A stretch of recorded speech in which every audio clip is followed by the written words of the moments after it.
조국하고 조민 이 부녀지간은 도대체.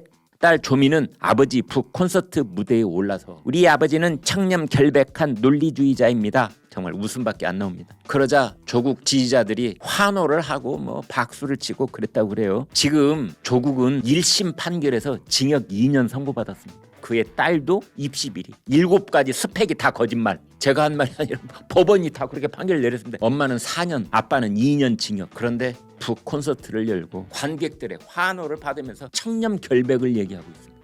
이거 어떻게 해야 됩니까?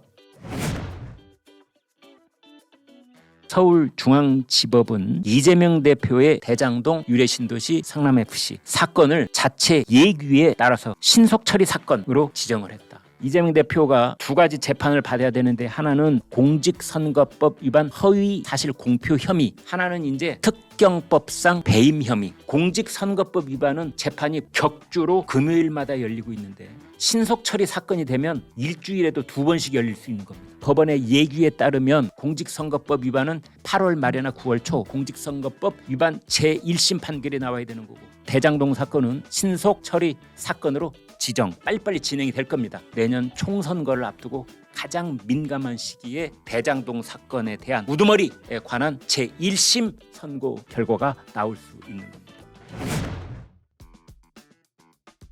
더불어민주당에서도 당직 개편을 했는데요. 친 이재명계 그 개파색을 좀 누그러뜨렸다 이런 얘기가 나오고는 있거든요. 그런데 역시 이것도 눈 가리고 아웅한다. 제일 중요한 게 사무총장인데 친명계 핵심이 사무총장 그대로다. 사무총장은 조정식 그대로다. 사무총장은 당의 인사, 당의 재정, 공천, 뭐 당이 할 수 있는 일이 전부죠. 뭐 사무총장이 쥐고 있는데. 사무총장이 당대표와 케미가 맞아서 당대표의 뜻을 받들어서 이걸 하는 건데 그 사람은 여전히 조정식 사무총장이다. 내로남불의 극치. 어제 대한민국 국회는 국민의힘 하영재 의원에 대한 체포동의안을 통과시켰죠. 민주당 쪽에서는 이재명 대표, 노웅래 의원 두 사람에 대해서는 체포동의안을 부결시킨 적이 있는데요. 여기저기에서 이재명과 노웅래의 혐의가 훨씬 더 중하다. 5천억의 손해를 성남 시민들에게 끼친 배임 혐의를 받고 있는 이재명은 정치 탄압. 그 5천억의 5천분의 1 하영재. 이건 부정부패. 내가 당하면 정치 탄압, 네가 당하면 부정부패. 불체포 특권 포기하는 것을 난 100% 찬성합니다 라고 했던 이재명이 지금은 뭐라고 하느냐. 상황이 변경됐다. 더불어민주당 국회의원들이 후쿠시마 원전 오염수 방류 문제와 관련해서 직접 후쿠시마를 방문할 계획이다. 반일 감정이고 재미가 괜찮은데 불을 붙이면 언제든지 붙어. 문재인 정권 내내 불 붙여가지고 재미 봤는데 정권이 바뀌었어도 또 불 붙이니까 지지율이 우리가 올라가네. 그래서 정치권에서는 과거 일본 우익 의원들이 독도의 일본 영유권을 주장하면서 한국을 찾아왔다가 입국 금지당하는 정치 쇼를 벌인 것을 연상시킨다. 광우병 괴담, 그 끔찍한 기억이 떠오르는데 미국산 쇠고기를 먹으면 머리에 구멍이 숭숭숭 떨린다는 그 괴담. 야, 이번에는 후쿠시마 괴담인가?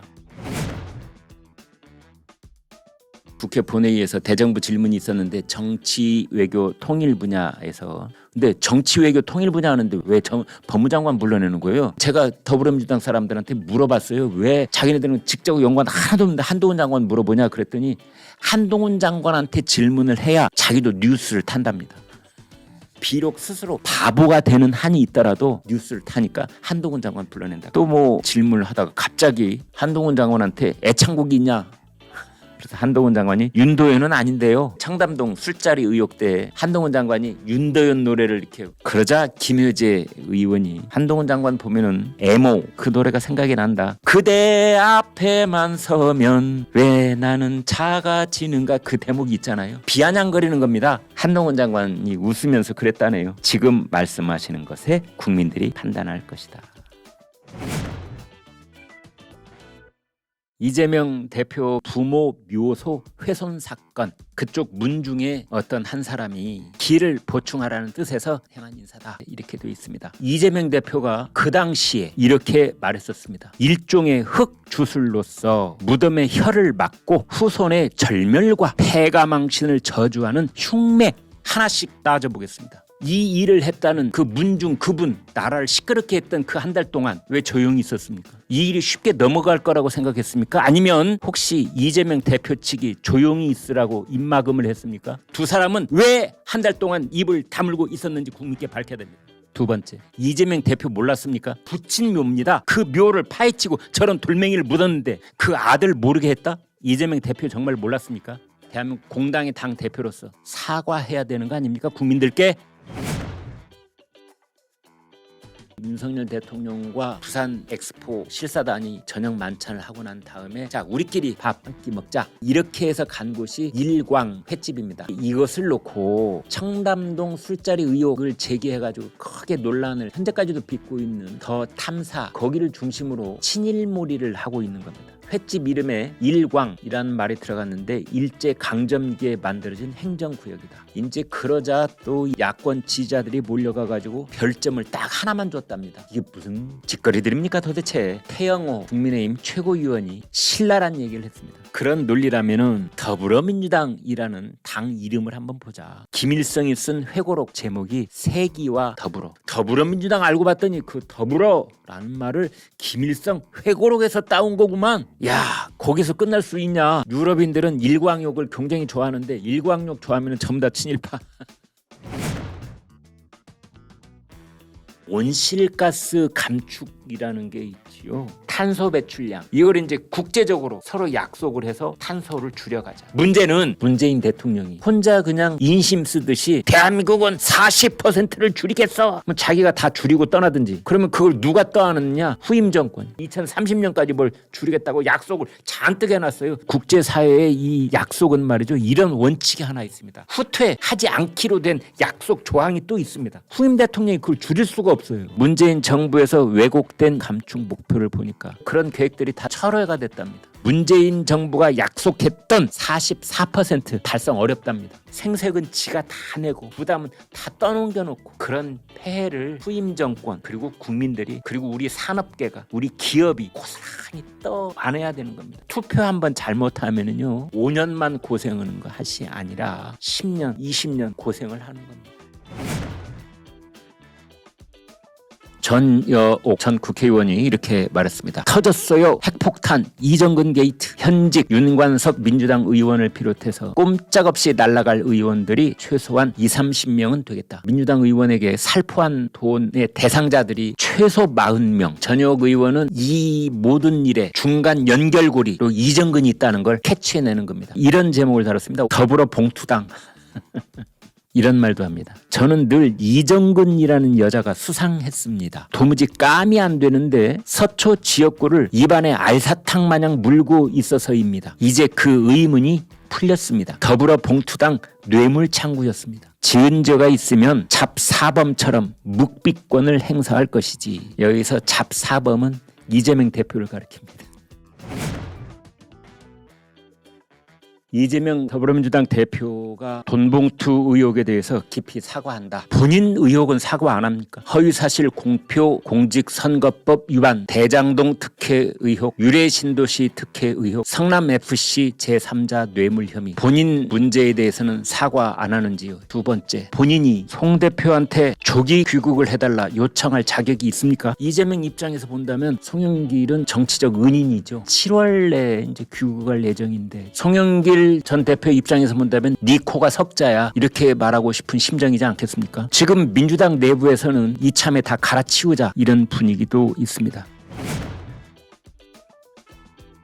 더불어민주당 전당대회 돈봉투 살포 사건 지금 일파만파 확대되고 있는데요. 돈봉투 300만 원짜리 받아간 사람 중에 이재명 대표의 최측근 중에 측근들이 모여있다는 이른바 7인회 그 사람이 포함되어 있다는 겁니다. 지금 7인의 명단은 7명이 있거든요. 이것은 이재명에게 정치적 치명상이 될 수 있습니다. 조선일보는 이렇게 보도를 했습니다. 친 이재명계라고 할 수 있는 사람들 중에 5명이 포함되어 있다. 검찰에서 지금 그러한 이름들을 특정하고 있다는 겁니다. 리스트를 만들어가고 있다는 거죠. 거기에 친명계가 5명, 7인회도 포함. 이제 돈 받은 사람들 이름이 나오면 압수수색을 하게 되는 겁니다. 그 돈 받은 사람들 본인들은 다 알고 있겠죠. 그 사람들은 지금 증거를 인멸하기에 굉장히 바쁠 겁니다. 그래서 더불어민주당이 뒤숭숭하다는 겁니다. 난리법석.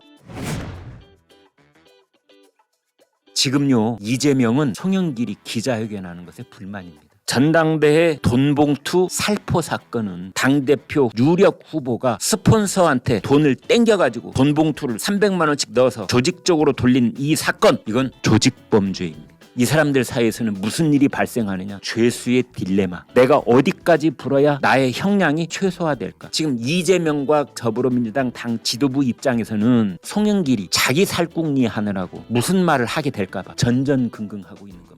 파리에서는 말을 웬만큼 할 가능성이 있기 때문에 이재명과 당 지도부 입장에서는 빨리 송영길 신병을 확보해야 된다. 검찰보다도 먼저.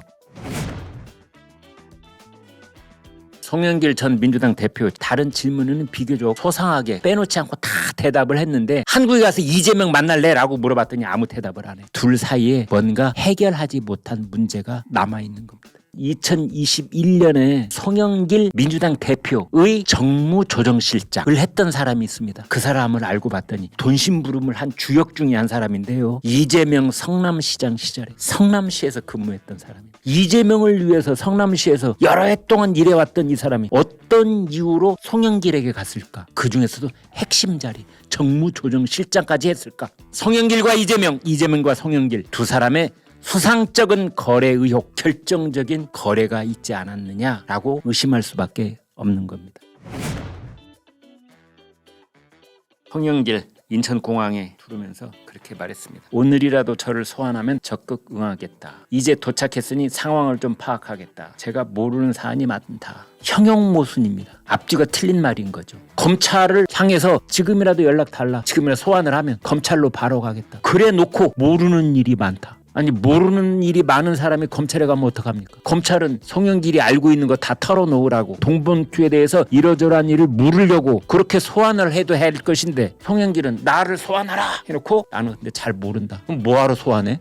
소환해서 가가지고 묵비권 행사하려고 조국이 그랬던 것처럼 이재명도 그랬죠. 조국과 이재명의 둘을 위해 나도 묵비권을 행사할 터이니 검찰은 망설이지 말고 소환장 나한테 보내. 오늘이라도 갈 테니 미안하지만 나는 아는 거는 일도 없어. 앞뒤가 안 맞는다 이겁니다.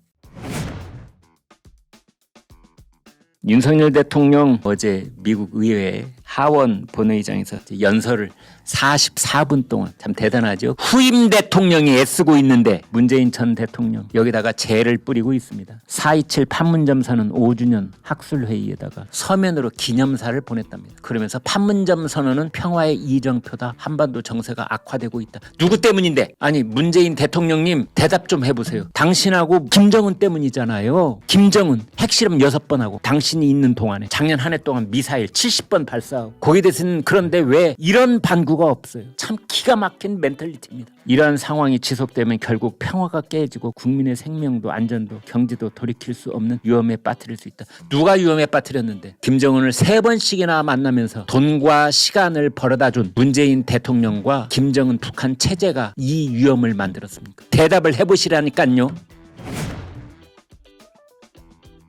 민영배 민주당 의원 엊그제까지 무소속이었던 사람 민주당이 집으로 들어와 그래서 집으로 들어간 더불어민주당 민영배 다시 돌아가도 탈당이라는 선택을 다시 할 것이다. 왜 이런 상황이 벌어지느냐. 거짓말, 위장, 꼼수 이걸 반복적으로 부끄러운 줄 모르고 자행하는 이유는 변함없는 묻지마 강성 지지자들이 있기 때문입니다. 두 번째는 면책이기 때문입니다. 세 번째 불체포 특권 때문입니다. 이렇게 해도 나는 출마하면 또 당선될 수 있어. 나는 이렇게 해도 잡아가지 않아. 불체포 특권. 나는 이렇게 해도 뭐 거기다 책임질 필요 없어. 면책 특권. 이래서 이런 일이 벌어지는 겁니다.